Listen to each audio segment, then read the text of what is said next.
বন্ধুরা, welcome back to my channel জীবনে চলার পথে।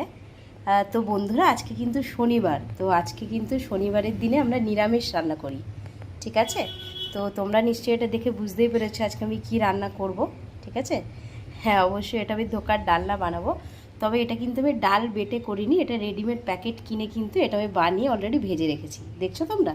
দেখো। তো এটা বানানোর জন্য কি কি আমি অ্যাড করছি তোমাদেরকে দেখাচ্ছি। সেটা হচ্ছে এখানে কাঁচা লঙ্কা, টমেটো, আদা বাটা এখানে অলরেডি রয়েছে, বেটে রেখেছি। তার সাথে এখানে কাজু বাদাম, পোস্ত বাটা, আর ফোড়নের জন্য দেবো গোটা জিরে, তেজপাতা, শুকনো লঙ্কা আর গোটা গরম মশলা, ঠিক আছে? আর তার সাথে এখানে অ্যাড করব হচ্ছে কাশ্মীরি লঙ্কার গুঁড়ো, সামান্য পরিমাণ হলুদ, নুন, চিনি আর সাদা তেল, ঠিক আছে? তো রেসিপিটা আমি কিভাবে বানাচ্ছি তোমরা জাস্ট ওটা দেখো। বন্ধুরা দেখো, আমি কিন্তু এতে প্রথমে সাদা তেল দিয়েছি, ঠিক আছে? তেলটা আবার একটু গরম হবে। তো প্রথমে আমি এতে ফোড়নগুলো অ্যাড করবো। তেজপাতাটা দিয়ে দিলাম, গোটা গরম মশলা, শুকনো লঙ্কা আর গোটা জিরেটা প্রথমে একটুখানি ভাজা ভাজা করবো আমি। তারপরে এতে আদা, টমেটো, কাঁচা লঙ্কা বাটাটা আমি সামান্য পরিমাণ হলুদ গুঁড়ো দেবো, কাশ্মীরি লঙ্কার গুঁড়ো, তারপরে এতে অ্যাড করবো হচ্ছে নুন। এবার আমি কিন্তু মশলাটাকে ভালো করে কষে নেব, যতক্ষণ না তেল ছাড়ছে মশলাটাকে ভালো করে কষে নিচ্ছি। তো দেখো বন্ধুরা, মশলাটা কিন্তু ভালো করে কষা হয়ে গেছে। দেখো তেল ছেড়েছে, দেখতে পাচ্ছ? তেল ছেড়ে দিয়েছে। এরকম টাইমে আমি কাজু বাদাম আর পোস্ত বাটাটা কিন্তু এতে অ্যাড করব।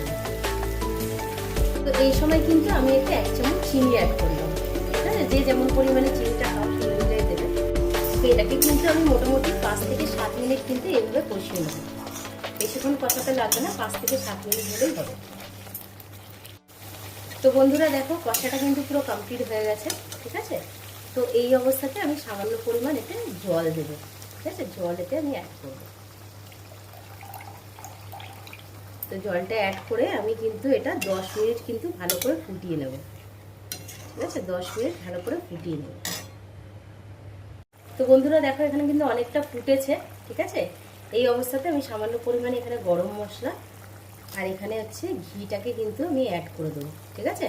আমি এই সময় এই কারণে দিচ্ছি কি, যখন ধোকাটা দিয়ে দেওয়া হয় তখন কিন্তু এরকম নাড়ানাড়ি করলে ভেঙে যায়, ঠিক আছে? তো আগে থেকে দিয়ে দিলে কিন্তু ব্যাপারটা কীরকম হয়, পুরোপুরি ঝোলের সাথে ঘি গরম মশলাটা মিশে যায়, ঠিক আছে? এরপর আমি ভেজে রাখা ধোকাগুলো কিন্তু এতে দিয়ে দিচ্ছি। এবার আস্তে আস্তে করে, না নাড়াই ভালো, এটাকে জাস্ট এমনি নর্মালি রেখে মোটামুটি 10 মিনিট মতো ফুটতে দেওয়া হবে। তো 10 মিনিট বাদে এটা কেমন হচ্ছে বন্ধুরা আমি তোমাদেরকে পরিবেশন করে দেখাচ্ছি। তো বন্ধুরা দেখো, ধোকার ডালনা রেসিপিটা কিন্তু পুরোপুরি রেডি হয়ে গেছে। তো এইভাবে তোমরা বাড়িতে বানিয়ে লুচি বা পরোটার সাথে কিন্তু তোমরা খেতে পারো, ঠিক আছে? এটা কিন্তু ভীষণ ভালো লাগে, টেস্টি। তোমরা বাড়িতে অবশ্যই ট্রাই করো, ঠিক আছে?